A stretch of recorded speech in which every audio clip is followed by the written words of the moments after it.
want to welcome you to today's Results Now workshop, Pricing, Packaging, and Margins, How MSPs Can Solve Profit.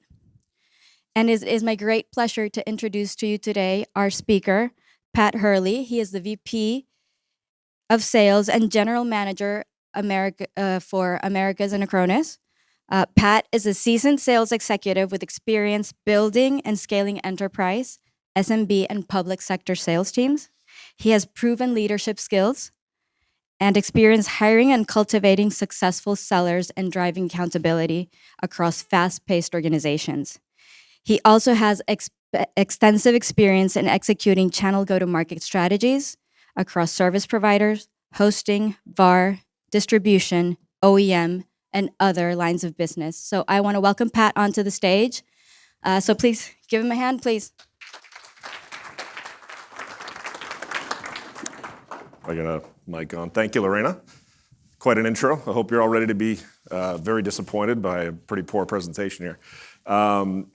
Expectation is this somewhat interactive. Honestly, going to rely on you guys to communicate with each other and give helpful hints and tips as to how you might be leveraging Acronis services today, how you might work with other vendors, and how you package and price stuff to make sure you have the most competitive advantage in the market, so you can put together the right types of programs for your customers, ultimately to maximize profit. So we'll start off in the beginning with a little bit of information about kind of how we think about profitability, and then we'll get into some different pricing models, and then we'll kind of scale into hopefully some feedback and hopefully get you guys thinking about how you're delivering your services today, what tools you use, how you might need to think differently about your offerings overall. So if that works for everybody here, I think that's how we can do it. Does that work for everybody?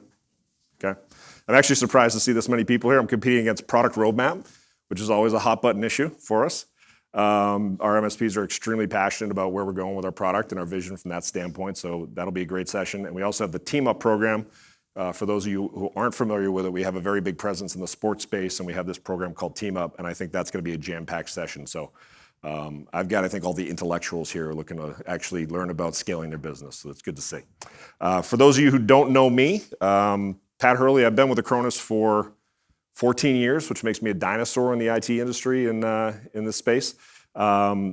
Based in Boston, Massachusetts, lifelong Patriots, Red Sox, Bruins, Boston sports fan through and through. So sports is a big part of how we talk to our sales organization, how we engage with our partners as well. So that's why the reference to the Team Up program was kind of interesting to me. But very interested to talk to you guys today and hopefully, again, make this an interactive session where we can try to get some value out of it. First thing we'll talk about is demystifying profit. It might not be exactly what you think it is. There's a quote here called "Economic efficiency includes profitability, which is a general indicator for efficiency." And what it ultimately means is that economic efficiency ultimately leads to profitability, and profitability is a sign that you're actually efficient. So they're all interconnected in terms of how you're going to build your go-to-market strategy and how you want to ultimately solve for profitability. So it's important to understand ultimately where you're going to go with this overall approach. The red is bad. The green cash is good. You want to avoid the marginal loss in your profit margins, and that's why it makes it very important in terms of how you deliver the service. We'll talk about 5 or 6 different ways that you can package your offerings to ultimately build the right type of strategy for your business. But ultimately, that's where we're going with this. So thank you all for coming. I hope you got a lot of value out of this session.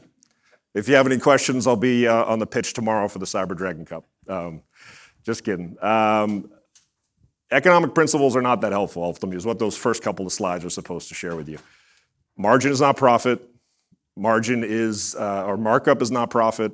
Cash flow is not profit. I think you guys all are business, in some degree, probably business owners. You're probably technical in mind. You may not be thinking about these things in your particular roles, but if you're the manager of the business or you're the business owner, these things are top of mind every day.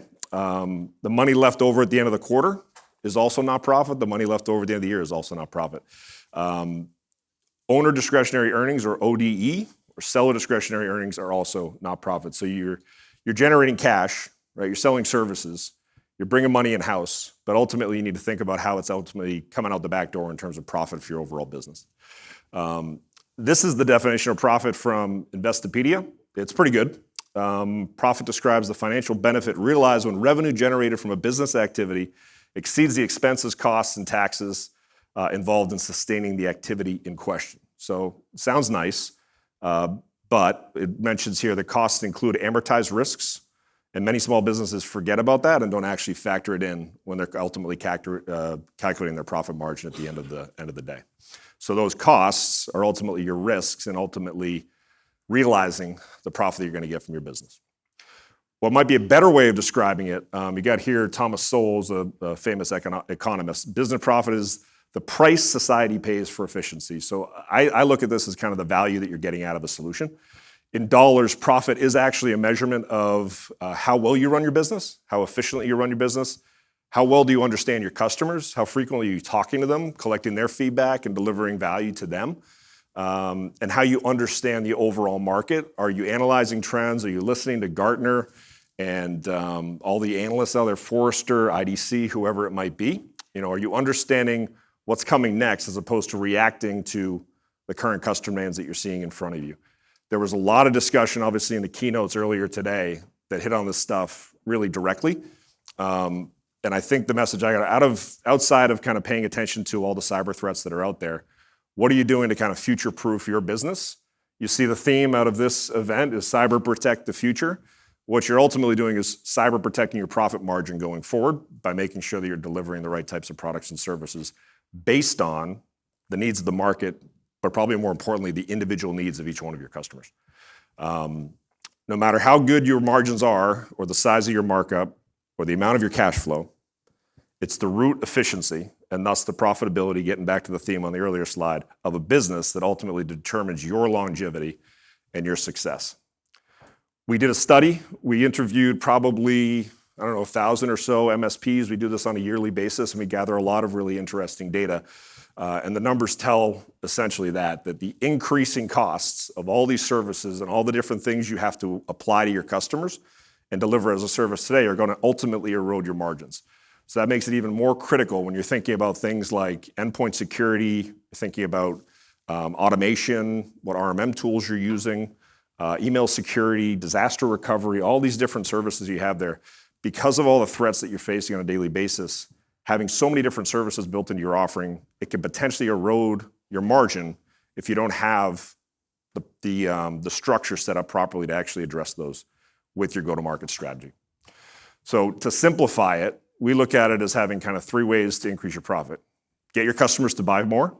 Really simple. I get yelled at constantly as a sales leader. Why aren't your customers buying more? Why aren't you selling more? Right? It sounds really simple. Just get them to buy more.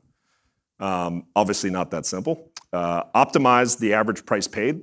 That's something you can control, and that's something you can factor in as to how you deliver the packages that you have for your customers, and become more efficient. And that's, I think, quite complicated when you actually think about and sit down. How do we actually leverage a lot of the tools that are out there to become more efficient and optimize the overall business? So in terms of getting your customers to buy more, that's not this session. There are other sessions that are at this event where you'll be able to talk about this. We have one today in this room, actually at 4 p.m. to 5. Results Now workshop track. Get every client to say yes to advanced cyber protection. That's Eric Simpson. If you guys don't know Eric, he's a fabulous presenter. He's very well known in the MSP community. We do a lot of different events with him. Some of the stuff that you'll see in this presentation today is actually from a lot of what Eric has done with us in different types of events. And then tomorrow we also have a revenue accelerator track and how to get your clients to say yes to cyber protection. That'll be by Alex Ruslikov, our channel chief. So that's not what we're going to talk about here. What we're going to talk more about is the different pricing models that you guys may or may not be leveraging today, and how you might want to rethink how you package and deliver your solutions. So overall, we kind of look at it as there's basically 5 different models. There might be more that are somewhat adjusted to what we see up here, but you're looking at an hourly rate, right? One or several hourly rates that are based on various services. You might be looking at an a la carte, which can actually expand a list quite big. I'm sure you guys, how many here are existing Acronis partners? Majority. How many are net new to Acronis, don't really sell us yet? So no, well, 1, potentially. With a la carte, as you get to learn these services, you'll see a lot of different offerings. We talk a lot about our advanced pack offerings, right? Email security, disaster recovery, all the different a la carte options you can kind of add into the portfolio. How do you make sure that that's the right bundle for your customers? In a la carte, you're just selecting a bunch of different toggles. And I kind of compare that to the old VAR model where you've got thousands of SKUs in an Excel spreadsheet, you're delivering that to a distributor, and you're trying to buy based off this a la carte menu. It gets extremely complicated. It's very difficult to actually track your profitability when you're delivering each of those individual services.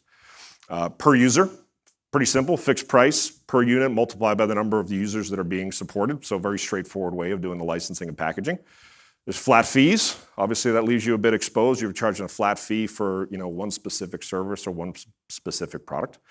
And then bundled offerings, right, which I think is the most compelling, and there's a lot of different approaches to bundling the services that are available to you today.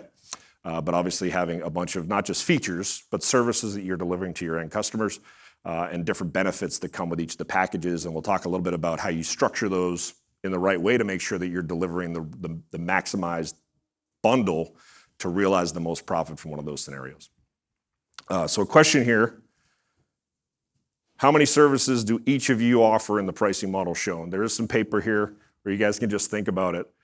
Like, does anyone in here offer today a la carte services in terms of how they deliver solutions to customers? Just checking multiple boxes and delivering a bunch of different solutions, all kind of in a checkbox offering. How many of you guys are doing, we can go back to the last slide actually, how many of you are delivering hourly services today? Just straight pay by the hour, straight up offerings. A couple of people. What about per user? Who's delivering straight up per user? A few more people offering this, obviously very straightforward. Flat fee. Anyone just charge a flat monthly fee for their customers across the board? A couple of people doing that. And then bundled offerings. Who's delivering the bundled offerings? Okay, so pretty good split. And I see some people are offering multiple things bundled together, right? Or a la carte plus bundles, or flat fee plus hourly, right? So it's interesting to see kind of how you guys are delivering these services today. And hopefully, again, through this session, we can get some engagement on it. But it'll be interesting to kind of write this down and understand what it might look like later in the presentation. Charging by the hour sounds great, sounds relatively easy.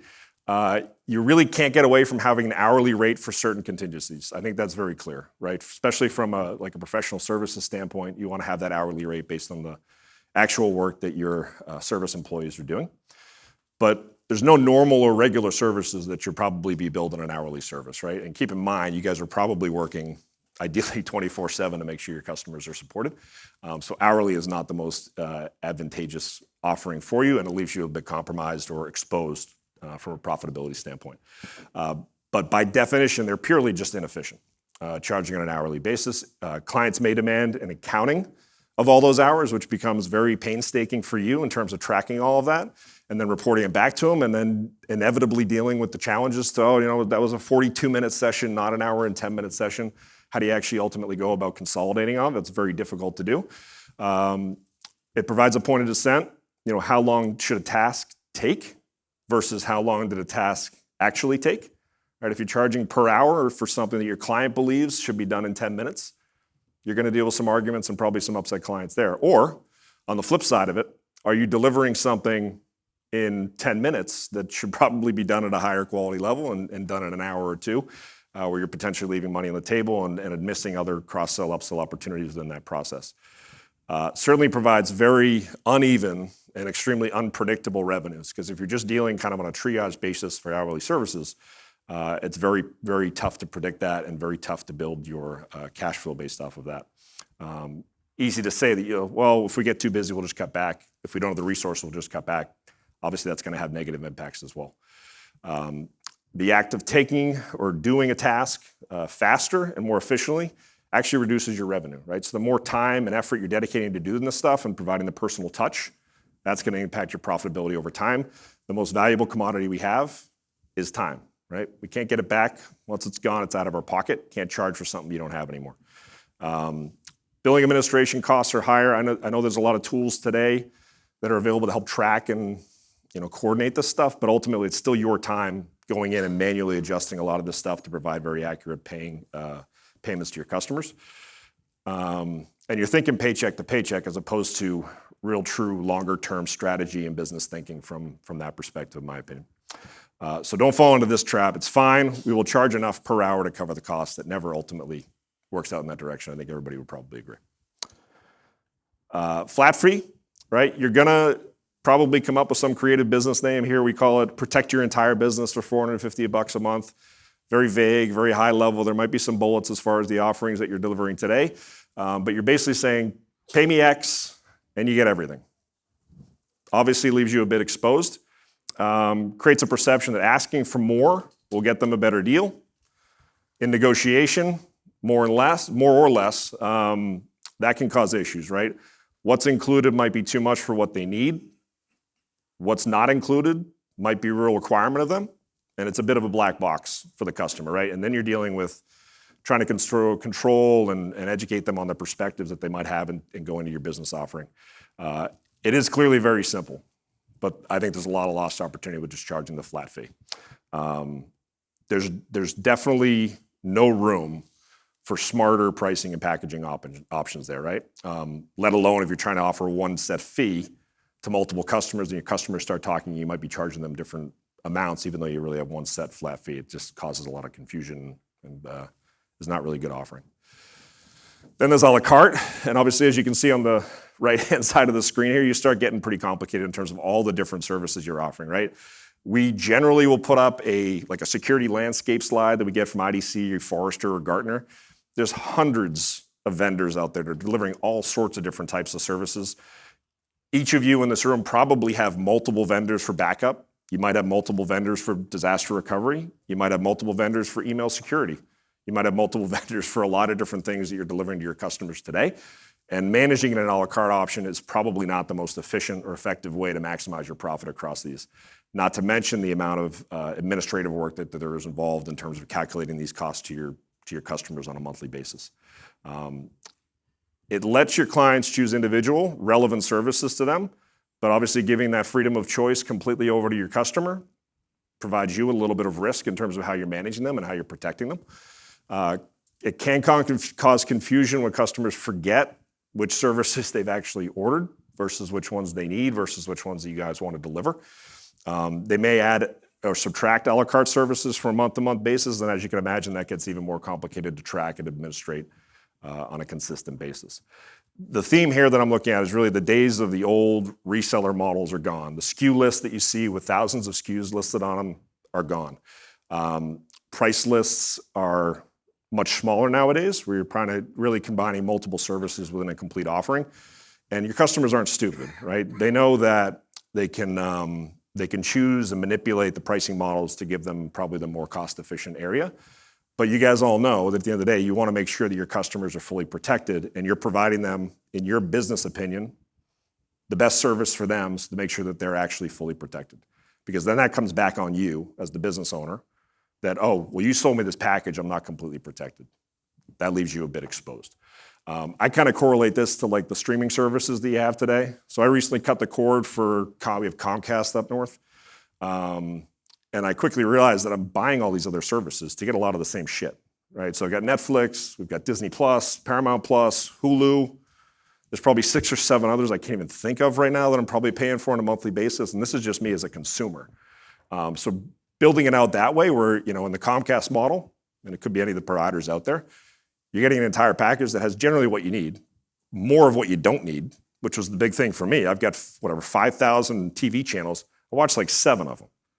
So what's the point of having a complete bundled offering where there's all this FUD and crap that I don't use and I don't need, right? So we cut the cord, we went with very specific services, but then we realized, well, there's other stuff I want. And I don't want to have to go pay, whatever it is, $80 a year for ESPN Plus to be able to watch a handful of football games when I want to watch them. So it comes with its own distractions and complications when you look through those different models, but that's kind of how I correlate this model to how the streaming services are going after. I think there's room for consolidation there, certainly, to have one central source that can deliver you the actual package that you need.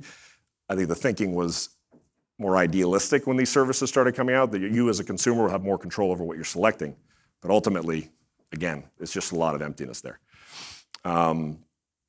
Some of you raised your hands for the per-user pricing model. For per-user pricing includes a flat fee, but often all a user's multiple devices are covered. If you use this pricing model, ensure that there are reasonable controls to prevent rampant abuse of the modeling. And obviously from a pricing standpoint, depending on the number of features you're offering, it's you want to make sure you're hitting that correct price point for all these solutions. With the introduction of this model, we start to see more of a balance between the needs of the customer and the needs of the service provider.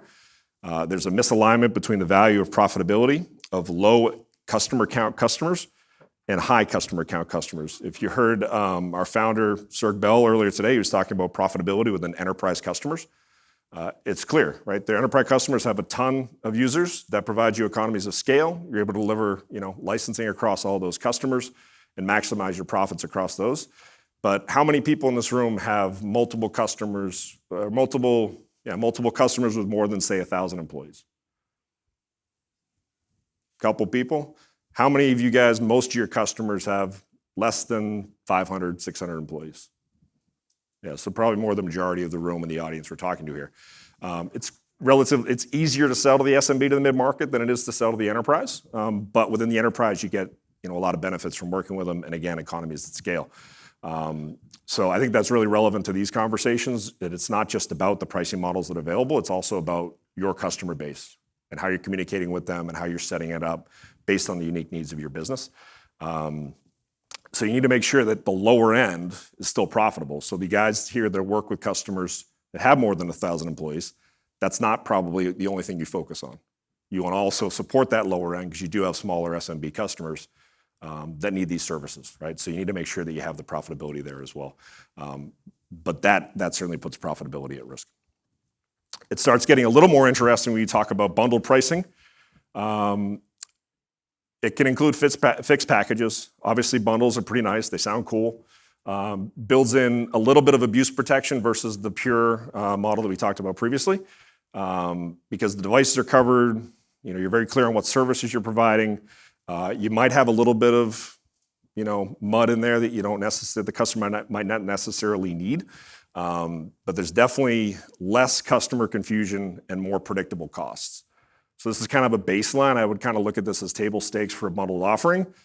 But I think we'd all agree we can probably do better, right? We can get a little bit deeper in terms of how we deliver the solutions more broadly. So what we look at is more of like a 3-tiered good, better, best model. And one of those options would be your decoy. Can anybody guess what the decoy is? Which one? Bare Essentials? Okay. Overall, and in this slide, we'll be clear, all amounts shown here are strictly hypothetical. But the business principles that I think apply are shown valid across all price points and all anticipated margins.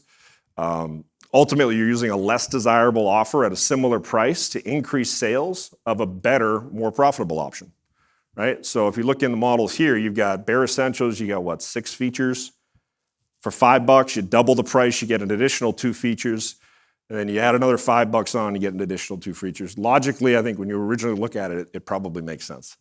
The marketers can create another version of the product so that the consumers can compare the products economically, and they can derive for themselves where they think they're going to get the most value, right? Are they going to buy 3 streaming services that satisfy their needs, or do they need 12 streaming services? And are they willing to pay that monthly bill to get that service?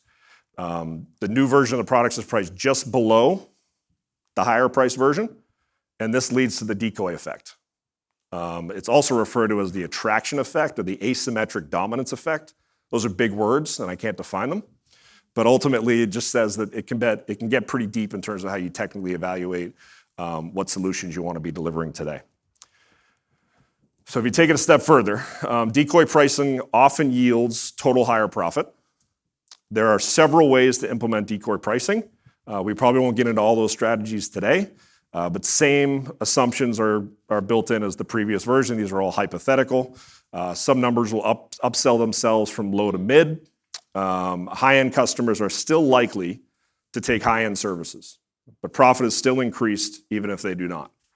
So I'm a consumer, right? In many cases, I'm looking at the highest offering services, right? Do I want the fastest speed on my internet? Do I want the highest performance? Do I want the brand of Nike or the version of Nike that's $130 versus the one that's maybe $90? Just mentally thinking about that stuff, sometimes we fall into those consumer traps. A lot of that same stuff applies to these pricing models. So if you look at here, in Bare Essentials, you go from 4 or 5 features up to 7, 8, 9 features. You actually get 4 additional features in the second bundle. The objective in this example is to make the difference in features seem greater and the price seem closer between the 2 lower levels. So customers will self-select to the perceived greater value, right? And I think there was some disagreement as to what the decoy model was here. The decoy model is actually in number 2. The change often results in higher profitability at both lower levels and, more importantly, total higher pricing, which ultimately leads to better profitability for you. And then once you're more familiar with the 3-tier pricing packages and the decoy effect, you might start to apply it in other areas of the business overall. So here you go from 7 to 10 to 15, right? It's a $3 difference to get 4 more services as opposed to a $5 difference to get 1 additional from the lower level, right? So naturally, the customer is going to be inclined to actually go for the high-priced offering, right? Without actually getting a tremendous amount and more value, but for a fairly significant higher price. So in this example, I think, yeah, it's 30% more profit when you calculate it out for the higher end offering, which is quite, I think, beneficial to everybody. Any comments, questions on kind of what we went through there? We'll take a bit of a pause there, yeah? The thing that we're not taking into account with these graphs, with these slides, is that features may involve more work from our end. So it's not that a feature has the same amount of work. They're not broken into equal amounts of work. And so sometimes there is more value in a feature, which makes these things more difficult to really compare.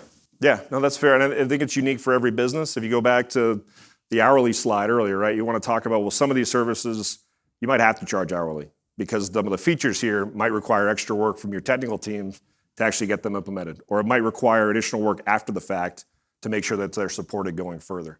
So these are kind of high-level examples of how you'd build the baseline. But for each one of these businesses, business models, bare essentials, business grade, and high secure, they can be augmented with hourly services that are kind of combined with like an a la carte menu from that perspective.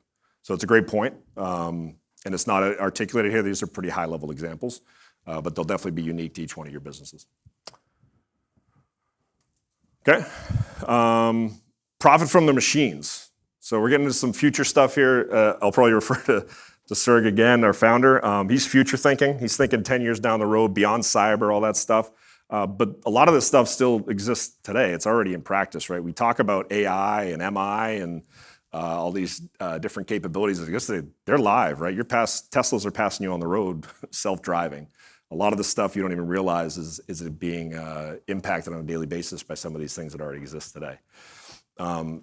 So kind of two questions here, and think about these in the context of how they relate to each other. But if you think about it today, what are your top 3 automated tasks or services? So again, the ones that wouldn't require additional professional services or hourly costs to go with them. Which ones can you kind of set it and forget it? Obviously, that's a good thing. That's very beneficial. You've got AI, machine learning, and the stuff that many products like Acronis Cyber Protect do for you already on a daily basis. And then ask yourself, what are the top 3 requested tasks or services that you offer today? Are those 2 the same things? Are your automated tasks also the most in-demand tasks or activities or services from your customers? Does anybody see the same services in both of those buckets? So if your answers to question 2 and 3 are different, then we have work to do. Right? We have to figure out a way to make those really in-demand services be automated, right? And there's a lot of different ways that can happen. It's quite a complicated conversation. You talk about the efficiency stuff we went through earlier. That's really kind of the golden goose, right? If you can crack that egg and figure out, this is what my customers are asking for, this is what the market demands from a cyber protection standpoint, automate it. Right? And that's going to increase significantly your profitability for the customers and then help you bundle those services in the right way to maximize that profitability. And I'll let you play again with those bundled services to say, well, the automated ones, they're all in this advanced stack over here, which people are paying a premium for. And I'm realizing 20 to 30% more profit. And again, just an example. But that's how you kind of leverage this from a go-to-market standpoint. So ultimately, we just need robots to do our job for us. Right? We'll fist bump a robot. iRobot goes out and just starts delivering these services to your customers. Some of you might recognize the Better, Stronger, Faster from $6 Million Man TV show. It was actually from 73 to 78, so it was actually before I was born. But I think it still resonates today that, we can make it better, we can build it stronger, we can build it faster, and we have to, right, to keep up with the growing sprawl of data and the constant threats that we're under on a daily basis. Again, backed up by data, what we point to really is around integration. I think that's something you hear as a common theme when Acronis talks about what we're doing from a platform perspective. We are really, really passionate about how we're building in integrations into a lot of different tools, whether those are platforms that our distributors use, whether those are tools that MSPs use from an RMM and PSA perspective on a daily basis. But it's very clear that integrations will improve operational inefficiencies and lead to better profitability for your businesses. I can't tell you how many MSPs I talk to on a daily basis that say, oh, I use ConnectWise Manage, I use Control, I use Kaseya, I use Ninja, I use TigerPaw, all these different tools. And then the follow-up question is, oh, it's great, so you must be using our integration. What integration? Like, some people don't even know that we connect and we integrate with these tools to make your jobs easier, right? To streamline your day-to-day business, to free you up from moving through multiple different consoles to run operations, right? If you want to deploy a protection pane, you can do it right within the console of the RMM or PSA provider that you're working with already. So obviously, examples here, we've talked to a lot of MSPs again. This can result in significant time saving for you and less time of your technicians kind of going through different screens to figure out how to deliver services. It goes a little bit further. You talk about automation and machine intelligence. The data, again, is very clearly undeniable. This is a bit of an eye chart here. I can't even read it. But ultimately, just kind of touts to the fact that the more we talk to MSPs, the more they ask for acceleration of the automation of those tasks where you can increase your profitability across customers. So to talk about the automation piece, it obviously improves your staff efficiency on very routine tasks. We're not saying that automation can solve everything. There is going to be personal intervention required by your teams to solve problems. The human mind will not ultimately disappear and be replaced by artificial intelligence, and you could probably talk to people a lot more smarter than me that can have in-depth conversations about the future of machine learning and machine intelligence, and what ultimately the human brain can do that technology will never be able to do. It decreases probability of human error, for sure, decreases probability of misconfiguration. One example of that, we have vulnerability assessments enabled within Acronis Cyber Protect that automatically detects security holes in unpatched software, while patch management then automatically installs the latest versions. So there's a lot of those types of tools that are within the systems today and probably delivered by other vendors that you work with that you really have to be taking advantage of and allowing the automation and the machine intelligence that have been developed to do some of this stuff on its own, right? The day-to-day mundane staff tasks that you have, we have room for optimization there. From an artificial intelligence standpoint, obviously this can reduce your risks of ransomware attacks to your business. Some of you may be aware of Acronis Active Protection, which actually enables the ability to protect you against zero-day attacks. So it's not about making sure that your data is protected so that you can recover from an attack and be reactive to that. It's more about being proactive and enabling your systems and your computers to be smarter to prevent those attacks from happening at all. So you're not dealing with remediation. You're working in a more offensive standpoint to prevent the attacks from happening from the start. Identifying malicious behaviors for software on disk and in memory. And again, I mentioned Active Protection and how it uses artificial intelligence. Again, these things are live. It's not just words or marketing phrases and slides. This is artificial intelligence. It's machine intelligence that's actively working and monitoring your systems to make sure that your customers are protected and freeing you up from doing that in a manual fashion. To take it to another question, what are your top 3 integrated technologies and/or management tools? Anybody have any stuff they're using today that they're using from an integration standpoint? Any very positive experiences you have with the tools you used and how they're integrated to different vendors that you want to share with the group? Enable, Meraki, Intune, Acronis, all kind of integrated through one platform. Okay, excellent. We use ServiceNow on the back end for incident and orchestration, right? Our ITSM platform. And then Manage Engine on the front end. Okay. For, patch and endpoint, right? And OpsRamp for network devices and things like that. And they all go back into ServiceNow. And then on our SOC side, we use Acronis, right? That drives back into ServiceNow as well, integration point. So And some others, but. Excellent. Thank you for sharing. So the point there is kind of, if you think about those services, going back to the earlier questions, are those part of those three services that you don't have automated today? And is it tied together? Is it one seamless experience going forward? So again, if those things don't align, we got more work to do to try to figure out how to be more efficient. From an integration standpoint, obviously, you know, again, it's something that we tout very much, but you got to simplify endpoint management from a single console, single pane of glass, unified experience. I don't know what you call it. Some of these terms are definitely overused in the industry today. We like to say unified experience, but ultimately, you're reducing the number of screens that you're manually running operations in, right? This is time. Time is expensive. Your employees are expensive. You spend a lot of money training and enabling them. You know, sometimes they leave, then you have to go through hiring. You spend money promoting jobs, bringing new people in, and then you retrain them all over again. And then guess what? There's a new threat that's out there, and then there's a new technology you want to onboard. This isn't stopping. It's going to continue. So you got to continue to automate that in those processes and figure out ways to integrate your solutions with the stacks that you're standardized on. The new technologies, you know, it'd be great to be able to roll them out with actually installing anything new and allowing your systems to perform those operations for you. Example of this in the real world, a single protection plan automatically covers all current and newly added endpoints, combines their backup protection from malware, and keeping your software up to date, right, through the ultimate patch updates that are happening, right? So again, this is very scalable stuff, and you can create, again, not just creating the right pricing and packaging bundles, but then creating the individual role-based protection plans to roll out to each one of your customers based on maybe the type of business or the type of employees that you're working with within those different segments. So next steps. Well, what can you do? You already took your first step. You came to Acronis Cyber Summit. So thank you guys for joining here. Hopefully you're getting value out of these sessions and the keynotes. And I think more importantly than any of the stuff that we put up on a screen is that you're talking to your comrades, right, across the industry. Right? Are you sharing your best practices with MSPs that might be a little bit more further down the road than you, that might have more advanced offerings than you, that might have different approaches to bundling their services and delivering them? That's where I find these events to be the most valuable, right? It's about networking and talking about, all right, you had this problem, how did you solve it? How do you see things coming down the road? How are you going to work together to solve that? It's really important. So your first step, you've accomplished that.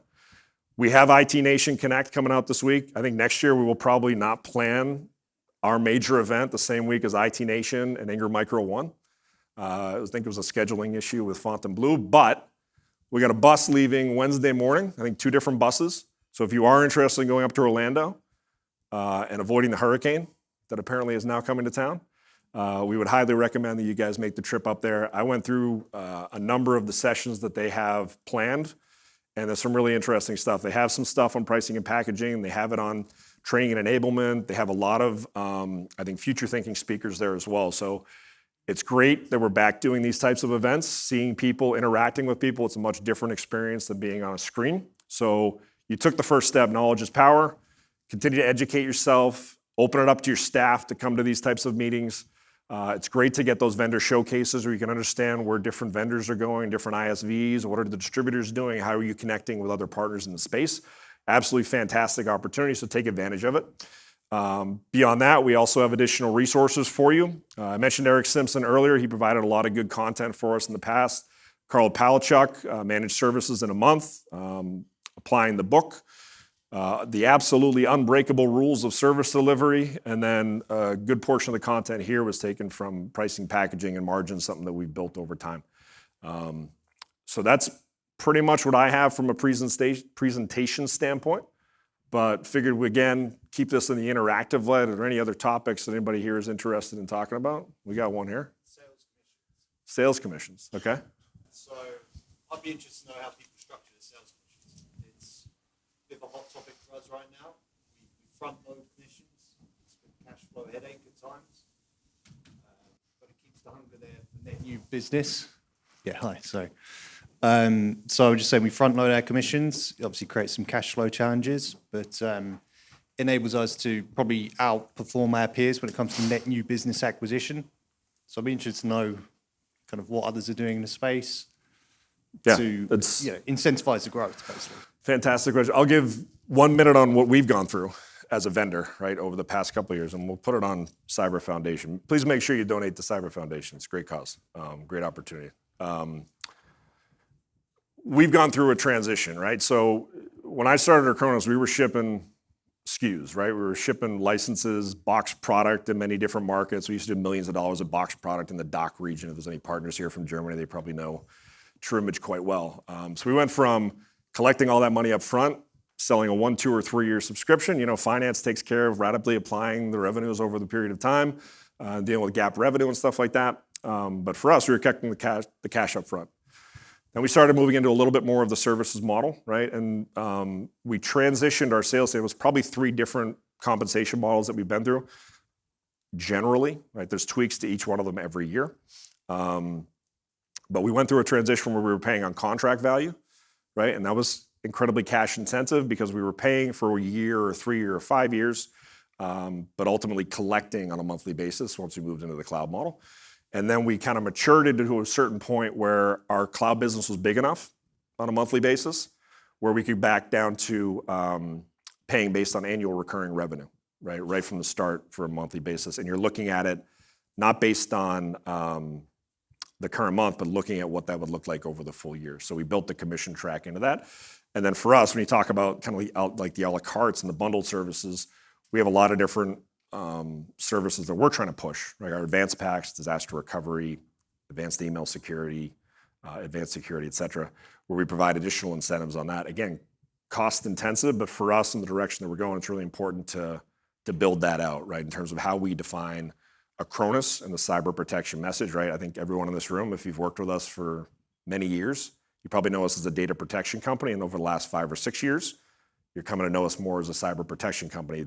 Part of building that brand is getting these services out there and used on a more consistent basis. So that's the progression that we went through, but it is highly cash intensive. We've received a significant amount of investment through the years, which helps with that. But you guys are obviously in different seats, right? So maybe there's some other partners in here that have gone through how they compensate their sales teams and push the structures from that perspective. Anybody willing to share? Just so you know, we've gone through exactly the same kind of model From kind of selling kits, selling perpetual licensing, like leasing, that kind of stuff, recognizing all of that up front. That's what the commission model was built for. And then obviously we've moved into this world of, you know, monthly recurring revenue, ARR, all this kind of stuff. And so we're kind of at that point where we need to probably make a change because we can't keep front loading everything when we're now recognizing all of that revenue monthly. Yep. And part of the difference for us, we still offer we call them classic subscriptions or corporate subscriptions, right? So we still do business. It's all through the channel, but we sell directly to end customers in 1, 3, 5-year ELA subscription models. Again, where we're collecting that cash up front. We have worked with some distributors, and this is more probably relevant to the partners because we've got thousands of VARs that we worked with, right? The traditional kind of box shippers. And they've gone through that progression. Some have very successfully transferred to become MSPs. Others are kind of figure out what that looks like. They're having the same conversations about how they're going to pay their sales reps, but they're working with distributors where they're still technically selling a 3-year subscription and collecting that up front. Then the distributor's helping them out and making those payments back to Acronis on a monthly basis. So there's other avenues within the channel that you can kind of lean on to help you out with that type of stuff. And I think that's a big value add that the distributors can bring to the table. So, but is anybody else willing to share maybe some of their learnings or experiences? Dan? Yeah. I just think it's cheaper to manage commissions in a one-time event, for example, like based upon MRR, you know, give them a one-time payment and maybe have it fluctuate depending upon whether it's a 1, 2, or 3-year term. Managing to recurring commissions and paying that out on a monthly basis to sales reps is a lot to manage too. You know what, so that's the exact model we use right now, what you're saying. But then obviously for cash flow, you've got like 30 sales reps out there on basically gross profit percentage model. It then becomes a good cash flow challenge where you're trying to front load all of that. Yeah, I'm not saying you should front load it. It just shouldn't be paid out on a monthly basis. But having them hit numbers over the course of the year and pay out quarterly maybe it might spread out some of that pain, you know what I mean? And then they have to be consistent over the course of the year. Maybe they don't even get a bonus because they had such a good quarter, and then they didn't have anything, and it all works out towards the end of the year to spread out some of that expense. There's definitely a challenge in dealing with driving quarterly results on a yearly number, right? So for the way we do it, you're paid a portion of your, I think it's like 60% of your revenue-based incentive is paid out each of the first 2 months of the quarter. And then at the end of the quarter, there's a true up to see out where you finished. And then at the end of the year, if you overachieve your number, you get additional kickers and incentives based on overall target achievement. So from a cash flow perspective, right, it allows finance to really spread it out a little bit. While at the same time, you're driving that quarterly number, which, you know, from our perspective, I'm built on a quarterly target. I have a yearly number that I got to hit, but we're driven on a quarterly basis pretty hard to make those numbers. So providing that upside and obviously using compensation as a lever to push forward if you're behind a number allows you to do that, and having the flexibility to be more aggressive on compensation for those types of things is a good thing. Anybody else? Yeah. So we did the front end loading as well to get the people, the sales team, money.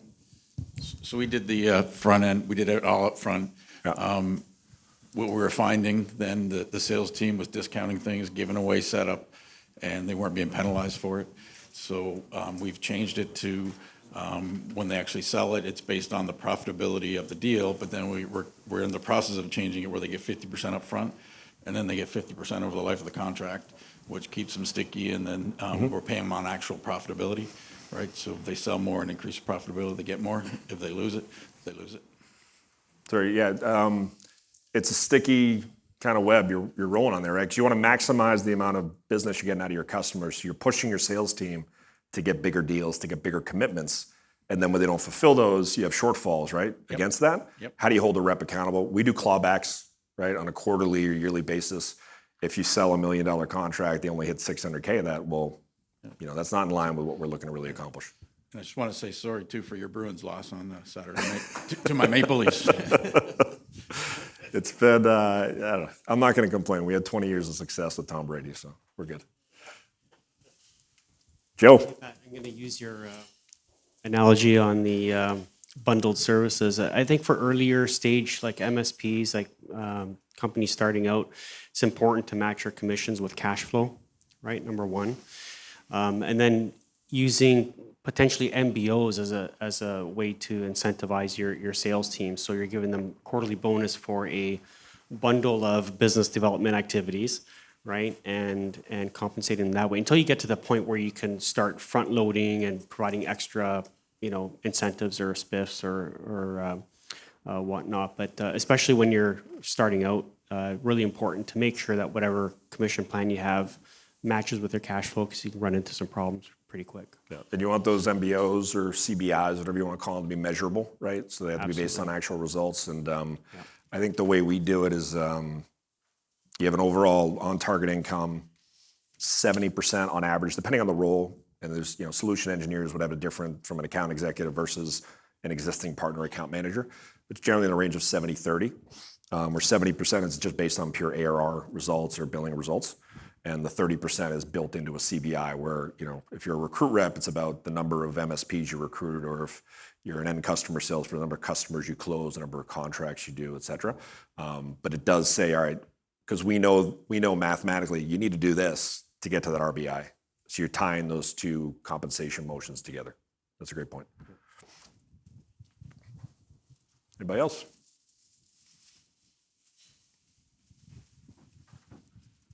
I'm curious. I'd love your opinion on this, if you can share that. If you know you're going to miss a quarter, do you hold things back to put it toward the next quarter? When I was an individual contributor, yes. I would do that from time to time. I thought you were going to ask about whether the Patriots had one or two dynasties, and the answer is two. It's two dynasties. So I have witnessed that as well, and to me, it just, I don't know. I kind of came up in IBM and watched that cycle, that vicious cycle of quarterly sales, get stuff out the door, And, if you don't make it, then you kind of have this pin-up piggy bank that you throw toward the next quarter. And I, as a business owner, 20 years in, I'm sitting here going, what do I really care about? I care about profit, period. I don't care if it comes on the 28th or the 3rd of a month. 100%. Yeah. I want profit. So, that's what, I want profit and teamwork. Yeah. So I kind of built sales around those two things. So if sales is involved, I want them to jump in. I want them to roll their sleeves up, jump in, and be willing to help close deals, profitable deals. Yep. Whatever that takes, whether it's working the vendors, whether it's working the customers, whether it's doing both. And if I don't have enough, irons in the fire, I want more, then sure, you can get on that as well. So in my world, that's what, money drives everything. So as long as we're profitable, I basically do like fixed percentages on deals, plus base plus percentage. And that's the way I've done it, and it's been successful, and we do it on a yearly basis on MRR type deals. Because, the accounting piece of that is crazy if you try to do it monthly. If you try to do it over a 3-year period, and, ultimately accounting wants to do that because it's like one and done. And for me, I'm nervous and conservative in that, I do the what ifs. What if 8 months in, the company goes bankrupt? What if, that's one example. And we've paid out on the profit for 3 years. Is that fair? And I always kind of ask myself that question all the way around. So 1 year it seems to be a good fit. I would love to be able to do it on a monthly, quarterly basis, but I just don't see, there's this upward fight that I have all the time with accounting as to how to make that work. So, I agree with what you said before on that. So, and it's different based on the company, right? Public companies, they need to drive the quarterly number. You're not going to let you push a deal out. I think when I was younger, I was a little bit more short-sighted, and I would say, I'll just push a deal out, right, and make it happen there. But then over time, I think most sales reps are a little bit superstitious too, right? And a bird in hand is worth two in the bush, right? Close the deal. Get the deal closed. You may get hurt there, but that's when your management and your leadership comes in and says, you're busting your ass. You're closing deals. You helped us with the deal in the quarter. You might have missed your number, and you close that deal anyway. You got to do them a solid, right? And make sure you keep them motivated. So I think that's a big part of it. The clawback aspect is certainly a piece of it, right? So obviously you have less control when you're paying out on a multi-year deal and a rep leaves, and we all know the turnover in this industry is quite high. A lot of people are only at certain engagements for like a year or two, maybe 3 years. So paying out on that is extremely risky. So from our experiences, it's really been you do clawback for those types of things. You ratably apply the overall yearly on a quarterly basis. So it lessens your risk and it allows your finance team to control a little bit better the cash flow. We also have a process called deal desk. So we have certain parameters that tie in that say, all right, if your deal's this big, or you want to roll out into a new data center and they want to launch DR for X number of terabytes with this much RAM, this much CPU, we actually have to go and present that to potentially our CFO, CEO, CTO, and whoever might be involved in any aspect of the deal to make sure that we have buy-in to say, all right, well, if we do this deal, you're providing this type of a discount to win a great logo. Is it still profitable for us? And we have to have those honest conversations and say, well, this is not a great deal for us. We probably shouldn't do it. And those are hard conversations to have, but they're necessary conversations for you to run your business. So sales hates deal desk. They call it deal killer. But it is the best thing for your company to make sure, because you're probably not involved in every deal that your sales reps are closing, right? And you have to have the control. So we, back to the integrations, the automated, like we built a ton of functionality within Salesforce to make sure that we have more control over that process. There's multiple approval levels.